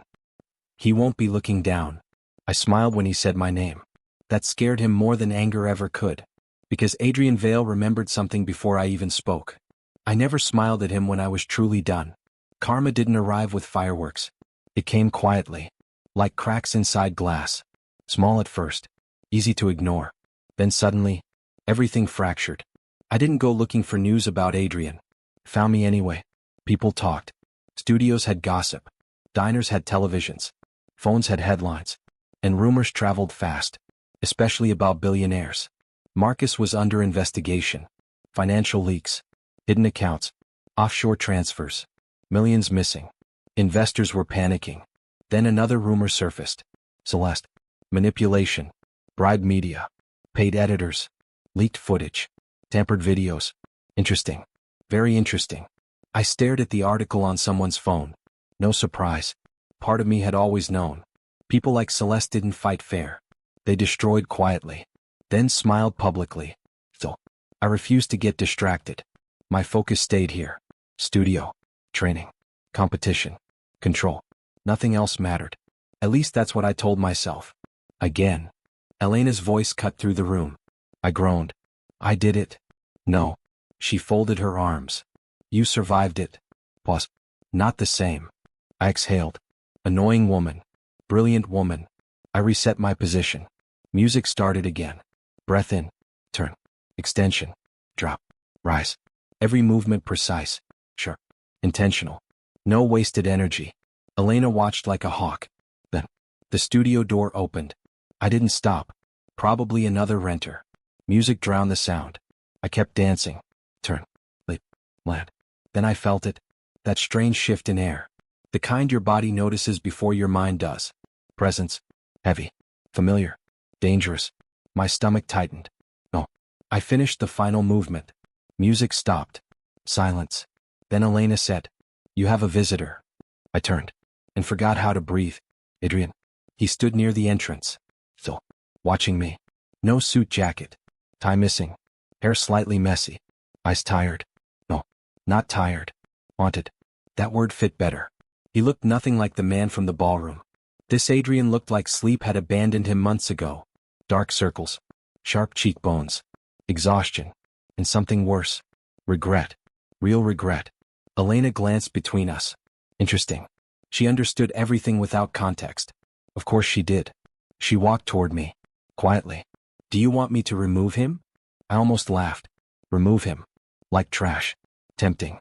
I looked at Adrian. He hadn't moved. Hadn't spoken. Just watched. Like he wasn't sure I was real. I answered Elena. "No." She studied me. Then nodded once. And left. Not far. Just enough. Smart woman. Silence stretched. Adrian spoke first. "Hi." I blinked. Of all things. That almost made me smile. Almost. I grabbed my water bottle. Drank slowly. Made him wait. He noticed. Good. Finally I said, "You found me." His jaw tightened. I searched everywhere. I capped the bottle. Clearly. His throat moved. Like he had too much to say. And no idea where to begin. Good. Now he knew how I felt. He took a step forward. Stopped. Careful. Like approaching something wounded. Or dangerous. Maybe both. "Mina?" His voice dropped. I don't even know where to start. I leaned against the mirror. "Come. Cold." "Then don't." That hit him. He inhaled. Slow. "No." Pause. "I need to say this." I said nothing. He continued. "I never believed that video." I stared. No reaction. His eyes searched mine. Desperate. I knew it was fake. Still nothing. His voice roughened. "I knew you would never use me." I tilted my head. "Interesting. Then why didn't you stop it?" Direct hit. His face tightened. There it was. The wound. He answered honestly. "Good. Because I was too late." Silence. He continued. "By the time I understood what was happening, it had already gone live." I folded my arms. "You're Adrian Vale." His eyes lowered slightly. "You control everything." Quiet. Dangerous quiet. "So tell me." I pushed off the mirror. Walked closer. Slow. Measured. "Why couldn't you control that?" His breathing changed. Because he knew. This wasn't about the video. This was bigger. I stopped in front of him. Close. Not touching. Was it really about timing? I held his gaze. Or hesitation? That shattered something. He looked away. "There. Answer." I nodded. "That's what I thought." His voice broke through. "I failed you." Simple. No excuses. No arrogance. Just truth. That caught me off guard. He swallowed. "I failed to protect you." My chest tightened. "No. Stay focused." He continued. "I failed to choose fast enough." Worse. Much worse. Because that was honest. Messy. Human. Not villain. Not hero. Just flawed. And somehow, that hurt more. I laughed. Small. Bitter. "Do you know what's funny?" He looked at me. I prepared for lies. Silence. I prepared for excuses. Pause. I even prepared for anger. My voice dropped. But not this. His expression shifted. "Bang. Good." I continued. "Do you know why honesty is cruel?" He whispered. "Why?" "Because now I understand you." Silence. "And I hate that." That landed. Hard. Because understanding creates weakness. And I hated feeling weak around him. He whispered. "Mina?" "No." I stepped back. Distance. Needed distance. My pulse was betraying me. Too fast. Too loud. I hated this. Hated him. Hated that I still cared. He noticed my retreat. His face tightened. Then, he did something unexpected. He reached into his pocket. Pulled something out. A silver anklet. My anklet. The one I lost the gala night. Everything stopped. No. He held it carefully. Like something sacred. I kept this. My voice failed. That stupid anklet. Worth almost nothing. Yet, he kept it? What? His fingers tightened around it. I carried it every day. No, don't do this. Not now. His voice cracked. First time. Bro. I told myself I'd return it when I found you. My throat burned. I looked away. Bad idea. Very bad. because tears threatened. No, not here. Not again. He stepped closer, still careful, still afraid. Good. Then he said it. The truth he had buried. I ended things with Celeste. My head snapped back. What? He continued. Marcus too. Silence. Both gone. I stared. Part of me felt satisfaction. Karma. Quiet. Precise. Still. Too late. Always too late. I whispered. And? His brows pulled together. And? I nodded. And what do you want from me? That destroyed him. Because he had no clean answer. Not forgiveness. Not yet. Not redemption. He whispered. I don't know. Honest again. Damn him. He stopped. Struggled. Could feel it. Feel every unfinished word. Then he lost control. Finally. Emotion broke through. His voice shook. I wake up reaching for my phone. My body went still. He continued. I still expect your messages. Pause. I still hear your laugh in places you've never been. Another pause. His breathing turned uneven. And every success feels empty. His eyes met mine. Unprotected. Ruined. Then came the line. Quiet. Broken. Human. Losing you destroyed me. Silence. Total silence. I stopped breathing. Because he wasn't manipulating. Wasn't performing. He meant every word. And that was the problem. I wanted to run. I wanted to scream. I wanted to forgive him. I wanted to hate him. Too much. Too much. So I chose control. I stepped forward. Close enough to touch. Close enough to break. His eyes widened slightly. Hope. There it was. Hope. Dangerous thing. I looked straight at him. Then spoke softly. The softest words can cut deepest. You're right. His breath caught. Hope grew. Then. I finished. You did lose me. His face changed. Hope died. Good. I stepped around him. Toward the exit. But before leaving, I stopped. Without turning back, I gave him the truth he deserved. The tragedy isn't that you loved me too late. Silence. I touched the door handle. Then delivered the final blow. It's that now. Pause.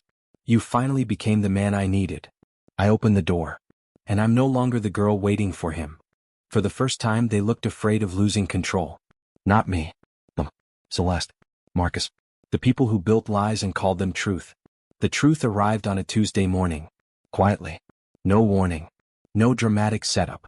Just one message. Unknown number. No profile picture. No name. Only a file attachment. And one sentence. You deserve the truth. I stared at my phone. The message sat there. Silent. Heavy. My thumb hovered over the screen. I almost ignored it. Almost. Then I pressed play. Security footage. Raw. Unedited. Hotel ballroom. Date stamp visible. Audio included. My breathing slowed. Oh, wait. The camera angle showed the backstage control room. Marcus.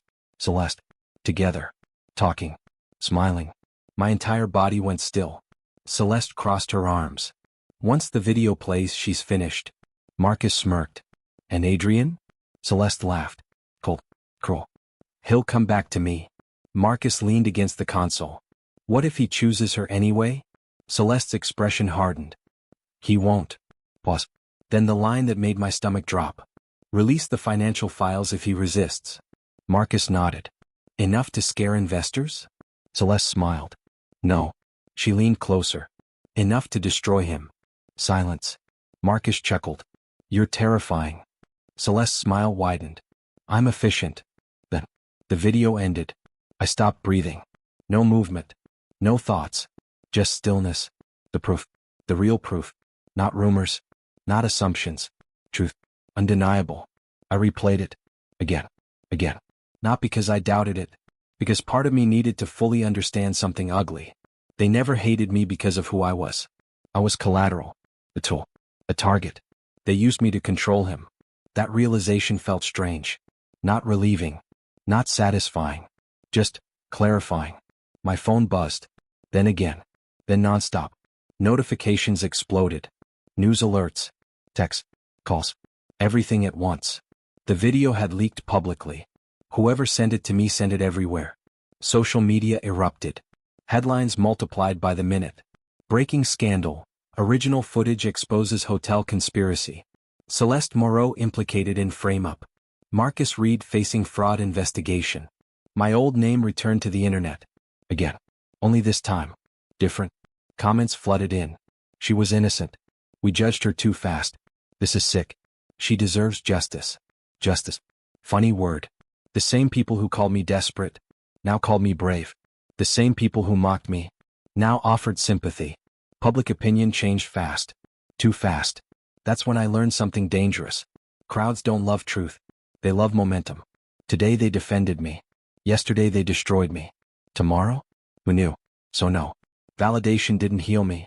Apologies from strangers meant little. Watching Celeste's empire burn felt satisfying. Briefly. Her sponsorships vanished. Brand deals collapsed. Invitations disappeared. Friends disappeared faster. Interesting. Power attracts people. Scandal reveals them. Marcus had it worse. Arrest warrants. Asset freezes. Fraud charges. Years of hidden theft. Gone. Finished. Karma had finally arrived. Quiet. Precise. Merciless. Exactly like Elena predicted. I thought revenge would feel better. It didn't. That surprised me. I sat in the studio alone, phone in hand, watching headlines, waiting to feel victorious. I didn't. Because revenge doesn't rewind humiliation. It doesn't erase tears. It doesn't undo trauma. Truth can clear your name, but it can't restore innocence. I whispered to myself. So this is it? No answer. Elena entered. Of course. Always appearing when needed. She glanced at my phone. Truth came out. Not a question. I nodded. She sat beside me. Silent. Then. You're disappointed. I frowned. How do you know? She looked ahead. Because revenge rarely tastes the way pain promises. That hit. Art. I looked down. It doesn't feel like enough. She nodded. It never does. Silence. Then she said something I won't forget. Closure doesn't come from their collapse. Pause. It comes from your freedom. Freedom. That word stayed. Then my phone buzzed again. Live broadcast notification. Press conference. Vail International Headquarters. Adrian. Speaking live. I froze. What? Why now? I pressed play. The screen filled with cameras. Reporters. Lights. Microphones. Chaos. And Adrian. Standing at the podium. Black suit. Perfect posture. But I noticed immediately. He looked exhausted. No mask. No polished billionaire aura. Just a man carrying consequences. Questions flew. Did you know about the conspiracy? Were you manipulated by Celeste? Did you protect the company over truth? Will you step down? Noise. Endless noise. Then Adrian raised his hand. Silence followed. Immediate. Power still obeyed him. He spoke. Calm. Controlled. But something was different. His voice lacked steel. He looked human. I'll answer directly. Silence. The footage is real. Murmurs exploded. He continued. Celeste Moreau and Marcus Reed conspired to manipulate company operations and public perception. Straight. No hesitation. Good. Then a reporter asked, were you aware of the false accusations against the woman in the scandal? Pause. Small pause. But I saw it. His jaw tightened. Pain surfaced.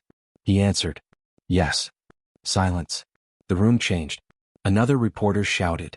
Then why didn't you stop it? Direct hit. I stopped breathing. This mattered. His answer mattered.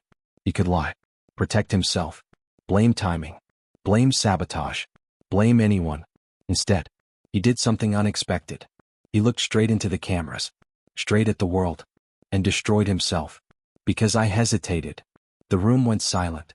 He continued. Voice steady. Barely. I told myself I needed proof. Pause. I told myself I needed strategy. Pause. I told myself I needed the right moment. His voice roughened. Then came the truth. The ugly truth. But those were excuses. Silence. No one moved. He swallowed. And for the first time, Adrian Vale looked small. Human. Broken. Not by loss of money. Not by scandal. By guilt. He continued. When someone needed me most. His voice almost cracked. I protected power. My fingers tightened around my phone. No, don't. Not like this. Not publicly. He kept going. I prioritized reputation. Pause. Control. Pause. Influence. Another breath. And by the time I acted, his composure shattered. Just slightly. Enough. The damage was done. I couldn't move. The reporters said nothing. Nobody interrupted. Because everyone felt it. This wasn't PR. This wasn't performance. This was confession. Then came the question. The final question. A female reporter asked quietly, "What would you say to her now?" Silence. No movement. Adrian froze. His face changed. All control vanished. He looked down, then up, straight into the camera, straight into me, and said my name. Mina. His voice broke. Actually broke. The single word nearly destroyed me. He closed his eyes briefly, then whispered, "I am sorry."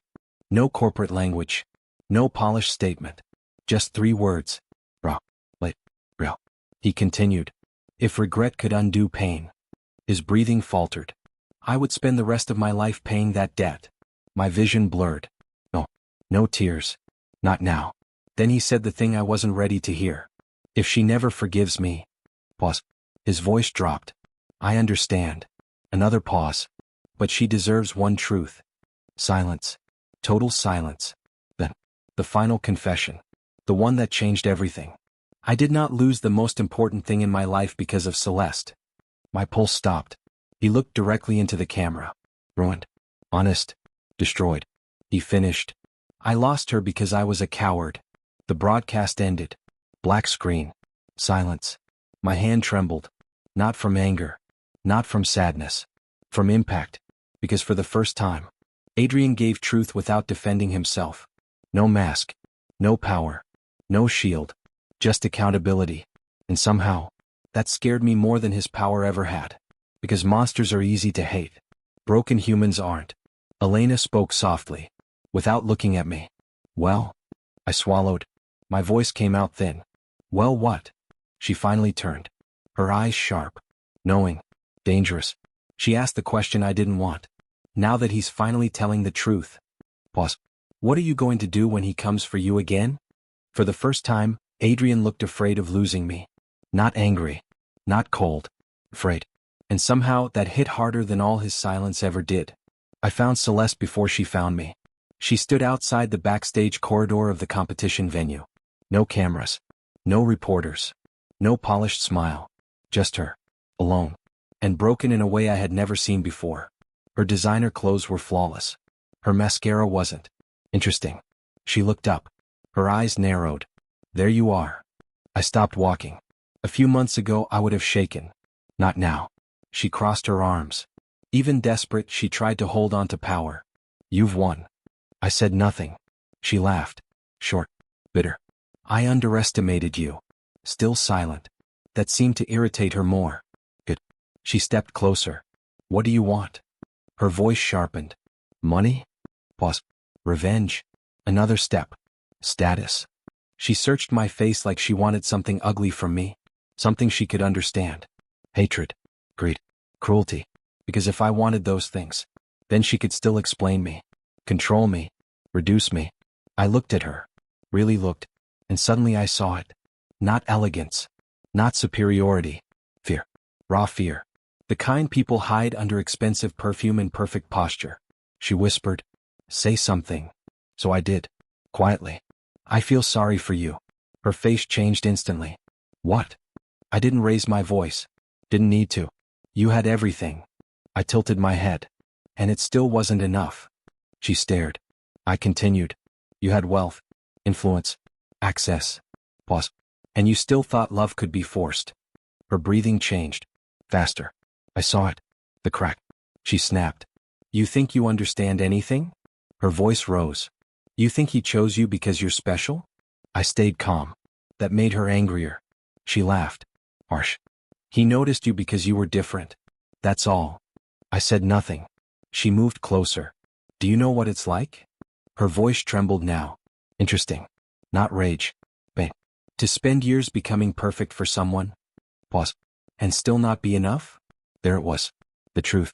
Not justification. Truth. For the first time, Celeste sounded human. Not evil. Wounded. Obsessed. Broken. She swallowed hard. I gave him everything. Her voice dropped. Everything. Then she asked, what did you give him? Silence. I answered honestly. Nothing. She frowned. I shook my head. No money. Pause. No status. Pause. No deals. I looked straight at her. I gave him a place where he didn't have to perform. That landed. She froze. Because she understood. And because she knew it was true. Adrian never relaxed around power. Not with investors. Not with Marcus. Not with her. But in the ballroom. He had watched me dance. Not as a billionaire. As a man. Celeste's eyes watered. She hated that. She turned away. Then came the final question. Cold. Barely steady. So what do you want from me? There was again. The same question. Money? Revenge? Power? I thought about it. Really thought. Months ago I wanted justice. Then revenge. Then answers. Now. I exhaled. And surprised both of us. I want peace. Silence. Celeste slowly turned. Confused. What? I don't want your money. Pause. I don't want your apology. Pause. I don't even want revenge. Her brows pulled together. Then what? I held her gaze. I want to stop carrying what you did to me. That shut everything down. Her anger. Her arrogance. Her performance. Everything. Because she expected war. Not release. I stepped back. One more thing. She said nothing. I continued. You didn't destroy me. Pause. You only forced me to become someone stronger. I walked past her. Then stopped. Without turning around, I said, and that must hurt. I left. This time. I didn't run. Adrian was waiting for me. Of course he was. Backstage. Near the empty rehearsal room. Hands in pockets. Shoulders tense. So, the moment he saw me, something in his expression shifted. Not relief. Not exactly. More like readiness. Like he had prepared himself to lose. He spoke first. Can we talk? Simple. No pressure. No commands. I studied him. The old Adrian would have controlled the room. This Adrian looked like he barely trusted himself to breathe. I nodded. We entered the empty studio. Door closed. Silence. Just us. The room felt familiar. Dangerously familiar. Like the ballroom. Like the beginning. He didn't move closer. I noticed that. Respecting distance. Good. Seconds passed. Then he spoke. I rehearsed this. I blinked. That wasn't what I expected. His mouth twitched. No smile. Just exhaustion. I had speeches prepared. He looked down. Explanations. Pause. Reasons. Another pause. None of them matter. He lifted his gaze. Straight to me. So direct it almost hurt. I'm not here to defend myself. Good. Because I wouldn't let him. He inhaled slowly. Then, truth. Raw truth. I loved you from the first night. My breath caught. No, not because I didn't know. Because hearing it out loud changed everything. He continued. When I saw you dancing. He stopped. Searching. Failing to find perfect words. Good. Perfect words would have sounded fake. He tried again. You looked. Pause. Free. His voice roughened. And I hated how much I needed that. I said nothing. He kept going. I built my life around control. Step. Slow. Careful. Schedules. Step. Expectations. Step. Obligations. Then he stopped moving. Then you happened. Silence. I could hear my own breathing. His voice dropped. You were chaos. A painful laugh escaped him. Beautiful chaos. He rubbed a hand over his face. Frustrated. At himself. At first I thought attraction would pass. Pause. It didn't. Another pause. It got worse. Despite everything, a tiny laugh escaped me. Worse. Really? His eyes softened. Yes. Barely above a whisper. Much worse. Silence returned. Heavy. Alive. Then came the part that mattered. The truth beneath the truth. Fear. He finally said it. I was terrified. I frowned. Of what? His answer came instantly. Losing everything. I stared. He continued. Loving you meant war. Pause. With my board. Pause. With my family. Pause. With the future everyone built for me. His jaw tightened. I spent years becoming who they wanted. Then, the line that cut deep. You made me want something else. I swallowed. My chest tightened. Not from pain. From conflict. Because I believed him. And that was dangerous. He looked at me. No mask. No billionaire. Just Adrian. Broken and honest. So I hesitated. His voice cracked slightly. I told myself I was protecting you. His eyes turned glassy. But I wasn't. Silence. His next words came shattered. I was protecting myself. There. The ugliest truth. The real one. Not Celeste. Not Marcus. Cowardice. He laughed once. It sounded empty. I thought waiting would keep everything stable. His breathing became uneven. Instead, he stopped. Couldn't finish. I whispered, "Instead you destroyed me." He closed his eyes. Like the words physically hit him. Yes. Barely audible. Yes. Silence. Long. Painful. Necessary. Then he looked at me again. And I saw it. Tears. Actual tears. Adrian Vale. The man who controlled empires. Crying. Not loudly. Not dramatically. Just quietly breaking. He asked, "What do I do with that?" I frowned. "With what?" His voice broke. "With the fact that I became the reason you stopped dancing." That did it. That line cut deeper than anything. Because he understood. Really understood. Not the scandal. Not the headlines. The damage. The personal damage. I looked away. My voice came out thin. "You don't fix that." Silence. He nodded slowly. Like he expected that. Then, the final question. The one he had been carrying this whole time. He stepped closer. Not enough to touch. Just enough to matter. His eyes locked onto mine. Tears still there. No defense left. No pride. Nothing. Only truth. "Is there anything left between us?" My pulse thundered. I opened my mouth. No words came. Because the terrifying answer was, yes, there was. Pain. Love. Anger. Longing. Memory. Everything. Too much. Far too much. And before I could answer, my phone buzzed. One message. From Elena. Only 6 words. "Don't answer him with old wounds." I froze. Then I slowly lifted my eyes back to Adrian. And for the first time, I knew exactly what I needed to say. I smiled when he asked if anything was left between us. That scared him more than if I had screamed. Because the smile wasn't happiness. It was acceptance. And acceptance can be terrifying. Adrian waited. He didn't push. Didn't repeat the question. Didn't beg.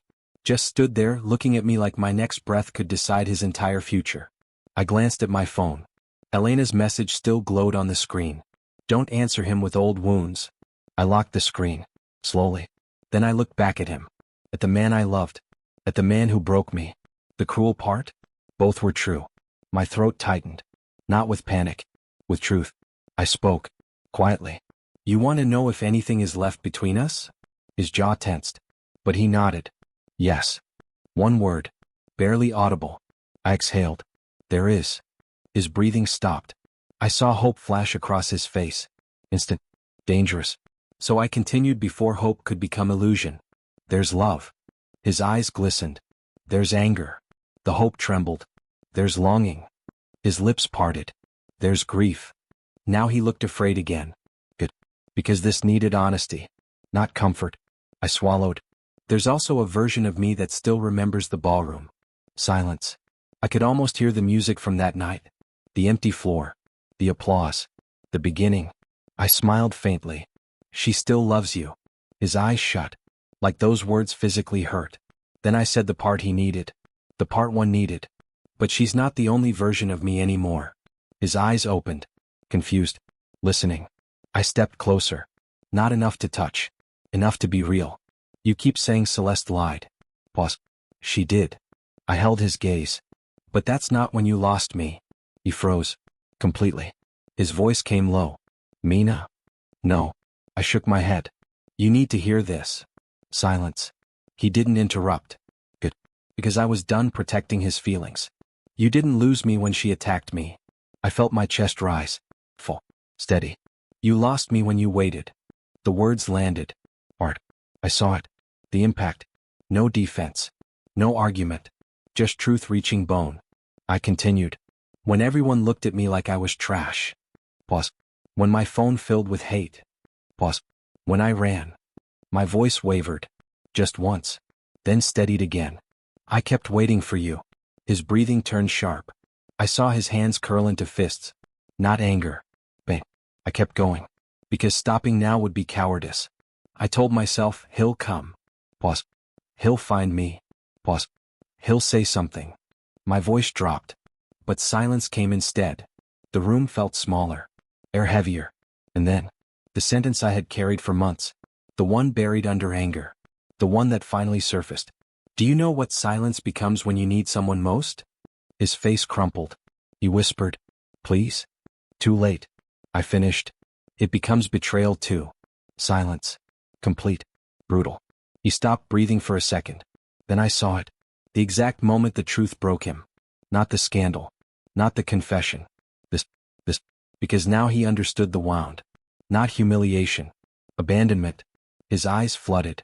A tear fell. Then another. No dramatic sobbing. No collapse. Just quiet destruction. Somehow, that hurt me. Because I loved him enough to feel his pain. And hated him enough to remember mine. What a cruel combination. He looked away. Like he couldn't bear my eyes. His voice came shattered. I know. Barely sound. I know. He laughed once. Sounded awful. Like a man choking on regret. I replay that night every day. He rubbed his face. Trying to compose himself. Failing. I think about all the things I should have done. Pause. I should have stopped the screen. Pause. I should have followed you. Pause. I should have chosen you immediately. Each line came rougher. Rawer. Then. I didn't. Silence. No excuse. Just truth. I respected that. More than I wanted to. He finally looked at me. Red eyes. Broken control. And for the first time since I met him, Adrian looked powerless. Not poor. Not weak. Just human. He stepped closer. Slowly. Like approaching something sacred. Or dangerous. Do you know what my punishment is? I said nothing. His voice trembled. It's not losing money. Pause. Not losing status. Pause. Not headlines. Another tear slid down. It's waking up every day knowing the woman I love suffered. His voice cracked. And I helped cause it. That hit deep. Too deep. Because he wasn't lying. I could tell. And truth from someone you love can be devastating. Even when late. Especially when late. He inhaled sharply. Then said the words I never expected from Adrian Vale. Not the billionaire. Not the empire builder. Just Adrian. The man. Give me another chance. Silence. I stared. He continued. Quickly now. Like if he stopped, he'd lose courage. Not because I deserve one. Good. Not because I can fix everything. Better. Not because I can save you. His voice broke. Best. Because that was the old dynamic. Power. Debt. Rescue. No. Not anymore. He looked straight into me. No walls. No mask. Just as a man. Pause. A flawed one. Pause. One willing to earn your trust. Silence. The room pulsed. My chest felt strange. Heavy. Light. Confused. Because every broken part of me wanted to say yes. Yes. Yes, I still love you. Yes, I missed you. Yes, I imagined this. Yes, I want us. But love. Love wasn't the problem. That was the cruel joke. Love had never disappeared. Trust had. And love without trust? That becomes suffering. I looked at him. Really looked. No longer the man on the pedestal. No longer the monster from my pain. Just Adrian. Beautiful. Flawed. Like, human. I stepped forward. Close enough to feel his breath. His eyes widened. Oh, again. I reached up. His breath caught. I touched his cheek. Warm. Wet. He leaned into my hand. Small movement. Devastating. His eyes shut. Like this single touch meant everything. Maybe it did. I whispered, I forgive you. His eyes opened instantly. Relief. Emotion. Too much. Then I finished. But forgiveness isn't the same as choosing you. Everything stopped. Hope cracked. Not gone. But shaken. Real. He understood. I slowly lowered my hand. My voice stayed calm. Steady. Stronger than I felt. I need something I've never had. He whispered. What? I answered without hesitation. Time. Silence. Then. Understanding. Painful understanding. I continued. For once.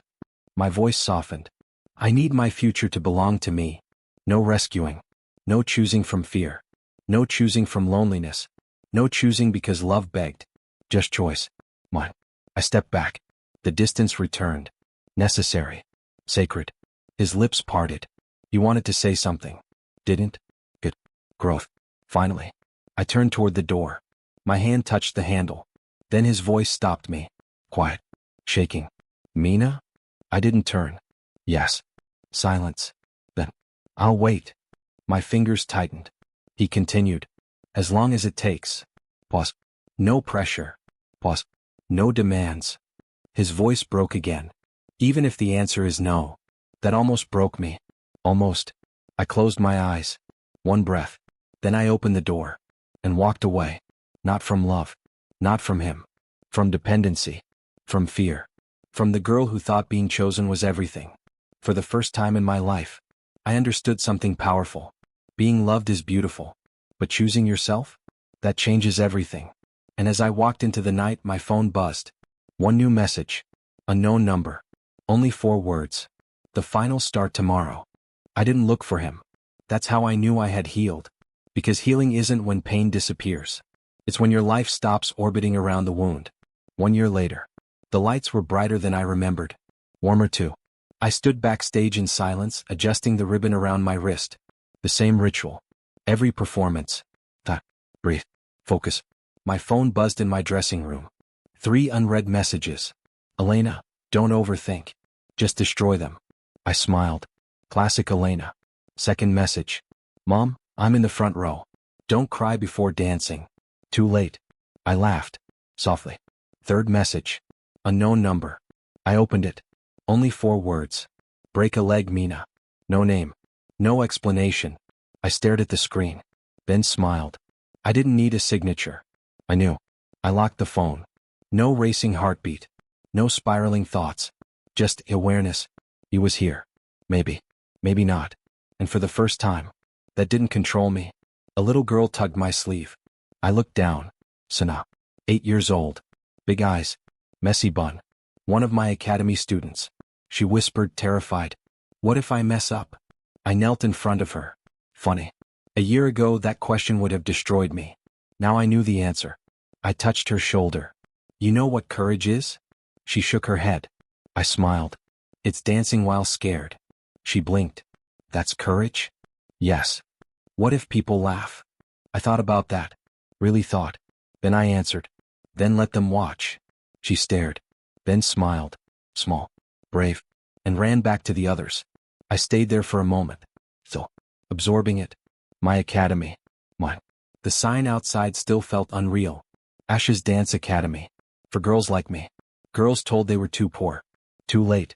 Too broken. Too ordinary. Not anymore. They had space now. Mirrors. Music. Dreams. A chance. And every time one of them danced freely, something inside me healed a little more. The stage manager signaled. 2 minutes. I stood. Exhaled. Showtime. The curtain opened. Light poured in. Applause echoed. I walked onto the stage. Not as a cleaner. Not as a scandal. Not as a victim. As me. Fully. Completely. Mine. The music began. Soft piano. Then strings. Then silence between notes. My favorite kind. The kind that forces truth. I moved. Slowly. Deliberately. No performance. No pretending. Just expression. My body remembered everything. The ballroom. The humiliation. The hospital. The training. The loneliness. The rebuilding. Every scar had become movement. Every wound had become rhythm. I turned. Jumped. Landed. Breathed. This dance wasn't about pain. That surprised me. It wasn't revenge either. Not even love. It was freedom. Pure freedom. And halfway through, I saw her. Front row. My mother. Smiling. Healthy. Alive. No hospital bed. No oxygen tubes. Just her. Hands clasped. Eyes shining. Proud. That nearly broke me. Not from sadness. From gratitude. Because there was a time I thought she wouldn't live to see this. There was a time I thought I wouldn't survive to see this. But here we were. Still here. Still breathing. Still becoming. The final note hit. I spun once. Twice. Then stopped. Silence. 1 second. 2. Then. The theater exploded. Applause. Cheers. Standing ovation. I stood there breathing hard. Sweat on my skin. Chest rising. Falling. And suddenly, I remembered that first night. The empty ballroom. The applause from the dark. The beginning. How strange. Everything changed because someone watched me dance. But everything healed because I kept dancing anyway. I bowed. The curtain closed. Show over. But something told me. Not everything was finished. Backstage became chaos. Students screaming. Flowers arriving. Phones buzzing. Cameras waiting. Elena hugged me. Briefly. because that was basically emotional oversharing for her. She stepped back, nodded once. That worked. I laughed. That's all? She raised an eyebrow. You want poetry? No. Good. She started walking away, then stopped. Without turning, she said, He's outside. My smile faded. Of course. I didn't ask who. Didn't need to. Elena added, No pressure. Pause. But stop pretending you didn't know. Then she left. I stood alone, breathing. Interesting. No panic. No dread. Just calm. Real calm. I walked toward the exit. Step steady. No rushing. No rehearsing speeches. No fantasies. Just presence. I opened the backstage door. And there he was, Adrian, leaning near the wall. Hands in pockets. Simple black suit. No entourage. No headlines. No billionaire aura. Just a man waiting. He looked up, saw me, and froze. Not dramatically, just still. Like the sight of me stole language. For a moment, neither of us spoke. Then I noticed something. His eyes. Same intensity. Different energy. Before, he looked at me like something he wanted. Now, he looked at me like someone he respected. That mattered. He pushed off the wall. Slowly. Carefully. Stopping several feet away. Giving me space. Good. Always good. He spoke. Quiet. I saw the performance. I smiled faintly. And? His mouth moved like he almost smiled. Almost. You already know. I folded my arms. Say it anyway. A tiny pause. Then honesty. It was the most beautiful thing I've ever seen. No theatrics. Just truth. I believed him. Silence returned. Comfortable. Strange. He didn't rush to fill it. That surprised me. Old Adrian would control silence. New Adrian respected it. Growth. Finally. Then he said it. Simple. No manipulation. No emotional speech. Just 4 words. I'm still here. That was all. No choose me. No I waited. No do you love me. Just truth. I'm still here. And something inside me settled. Because I finally understood. Healing didn't mean forgetting. It didn't mean pretending the damage never happened. It meant this. Pain no longer made my decisions. Wounds no longer chose for me. Fear no longer drove love.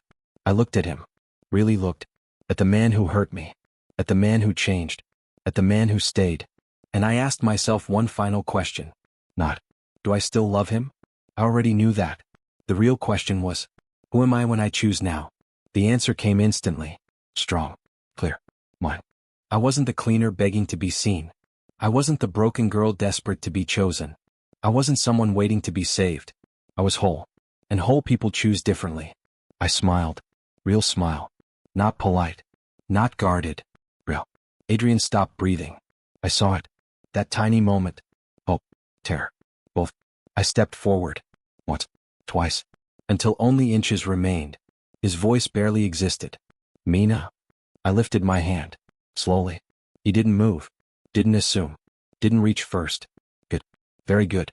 My fingers brushed his hand. Warm. Steady. Waiting. Just waiting. And then, I took it. His breath broke. Actually broke. Not because I needed him. Not because loneliness scared me. Not because love blinded me. Because I chose. Freely. Fully. My voice came soft. But certain. I'm not taking your hand because I need saving. His eyes burned. I continued. I'm taking it because I want to. One tear escaped him. He laughed through it. Disbelieving. Relieved. Destroyed. Rebuilt. Just like me. He whispered. Are you sure? I smiled. A little teasing now. A little light. Finally. No. He blinked. I laughed. Soft. Human. But I'm brave enough to try. That made him laugh. A real laugh. The first truly free sound I'd ever heard from him. And in that moment, I understood something beautiful. Love isn't about finding someone to complete you. It's about meeting as 2 complete people. And choosing each other anyway. I squeezed his hand. He squeezed back. Not possession. Not control. Partnership. Choice. The curtain behind me rustled. The audience outside still cheered. Life moved forward. So did we. And as I walked beside him into the light, one final truth settled in my heart. The girl nobody saw had disappeared. Not because someone finally noticed her. Because she finally saw herself. And that changed everything.